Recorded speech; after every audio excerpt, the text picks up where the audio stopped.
Okay, let's talk about the Rams going up against the Seahawks defense, and let's talk about what's going to happen, because I find this to be maybe the most fascinating game that's going to happen in Super Wildcard Weekend. For one thing, we don't know who's going to be quarterback for the Rams, and there's been this weird narrative that all of a sudden, like, they might be better off without Jared Goff. That's absolutely absurd. Jared Goff is absolutely a huge advantage for LA, and losing him definitely hurts. It does. I don't know if people just didn't see John Wolford play last week. He was fine. He had his moments. He had his bad moments too. Jared Goff is the better player, but that's kind of besides the point. Let's talk about what happened in that Week 16 game and how could that impact things for now wildcard weekend. So we'll start off with this play, because this is an interesting one. What's going to happen, and this is kind of the story of the entire game for the Rams on offense, was plays like this.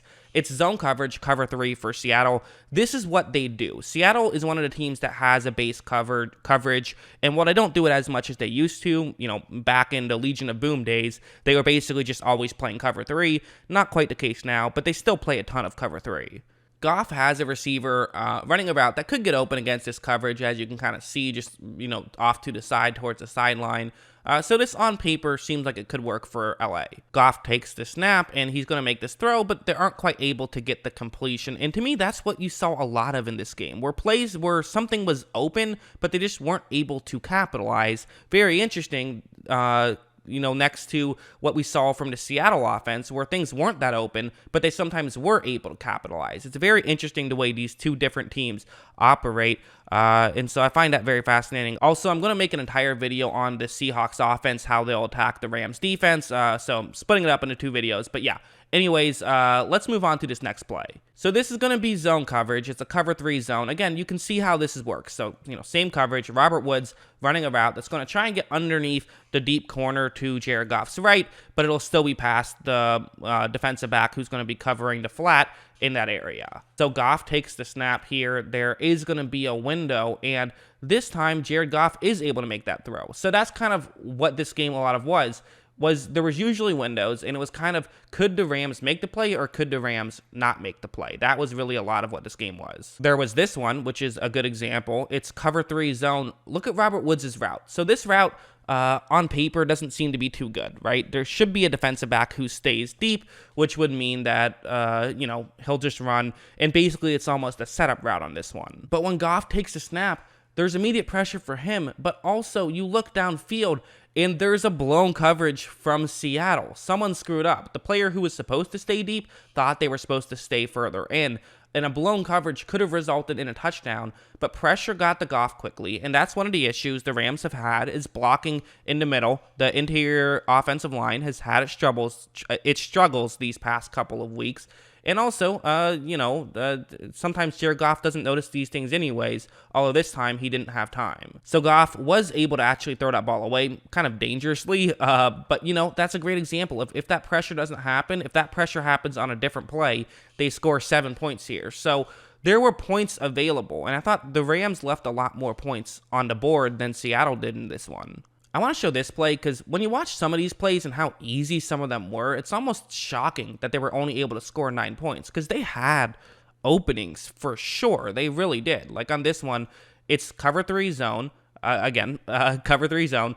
Goff's going to run a play action, and he has a receiver who's running a route that's going to try and get into a gap in coverage right there. These are good against zone coverage. So Goff runs play action, which is a fake pitch. He rolls out a little bit, and you see, there's this little gap right there. There's that throwing window. And this is just so easy for Goff and so easy for the Rams. It feels like they can make this in their sleep. Jared Goff does make the throw. They're able to pick up a first down. And again, stuff like that. It just feels so easy. And then there's plays like this that make you say, how has this team ever gotten any points whatsoever? How is Jared Goff even an NFL quarterback? What's going to happen here is that this concept typically works well against this coverage. Again, one of the advantages of playing a team with a base coverage is you can run designs to beat this coverage. And just looking at it on paper, you can see how it can work. A tight end runs deep, which pushes the deep corner back. You have a receiver who's going to kind of run in between the deep corner and the defensive back, who will be shallower. You also have another receiver who runs underneath. So basically, further down to right, you should have 3 LA players with only 2 Seattle players. Unless a Seattle player makes a good read and is able to stop it, this can work out. However, once this ball is snapped, it is going to be played well by Seattle. A player does notice this, and they do have everyone covered. But now what you notice is that part of why this worked out is because a Seattle player over the middle of the field had to abandon his own assignment to make sure he's covering someone who would have been wide open. So that's the right time to abandon your assignment. But the issue here now for Seattle is that there is this middle of the field section completely open. And Goff is thinking, hey, Robert Woods, you run over there.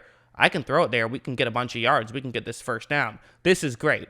The issue is he forgot that Robert Woods can't read his mind. So Goff is going to decide to make this throw anyways, which I understand the logic behind, but you got to let your receiver know that's what you're doing.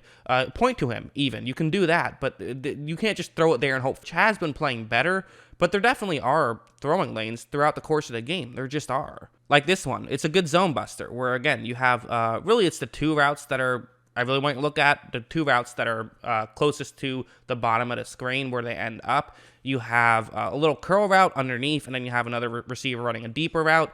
The hope is that one of the Seattle players over the middle will cover the curl route, and then you can throw it over the top. That's the way this is supposed to work. Jared Goff takes the snap. There is going to be an opening. He is going to make this throw. The line held up, and they pick up yards, and it just feels like that can work. It's amazing that this team only scored 9 points, because there were so many times where they were just easily able to pick up some points there, but they left so many points on the board as well. Like this one, where you see that Robert Woods is running a route that's going to get into a gap in coverage. We've kind of talked about this before, but this one's a little bit further down the field, so it's going to be past the linebackers or defensive backs over the middle of the field instead of in front of them. Goff takes the snap. There is going to be kind of a window, but this is one of the things where you can see the window, but kind of the issue is just it's difficult because of the angle, where Goff wants to make this throw, but just think about the angle and think about where he is and how he's supposed to hit Robert Woods. It's a difficult throw for him to make. It really is. Goff, again, throws it through the middle where Robert Woods wasn't, and Robert Woods has got to be thinking to himself, why does this guy keep thinking I can read his mind? That's not what we're doing here,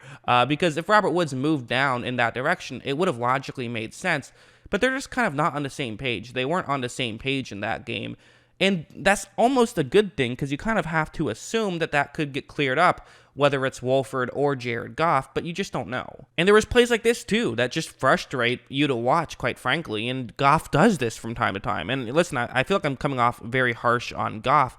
This wasn't all his fault, and he definitely had some, I think he's a good player. I think he's underrated, quite frankly, but he definitely does some things that he has his faults. There's no doubt about it. So this one, you see the concept. You have a receiver run underneath, and another receiver is going to try to get into a gap in coverage. Goff should be looking in this direction. He just should. He takes the snap, and this is going to work out. This is going to get open, but Goff, he's already gotten off this read, and I just don't know why. I don't know why you wouldn't make this throw, because this is about as open as you can hope for. He instead tries to make a check down wall on the run, which was a more difficult throw to make than if he threw for the guy who was open down the field. So it was a bad read, and Goff will make these bad post-snap reads, but that's one he should have made pre-snap, and honestly, he usually does. So Goff had a bad day, and maybe Wolford. I'll say this: I think John Wolford on a typical day plays better than Jared Goff did on this day. I absolutely think that. One last thing to touch on: I want to talk about number 70, because that is not the number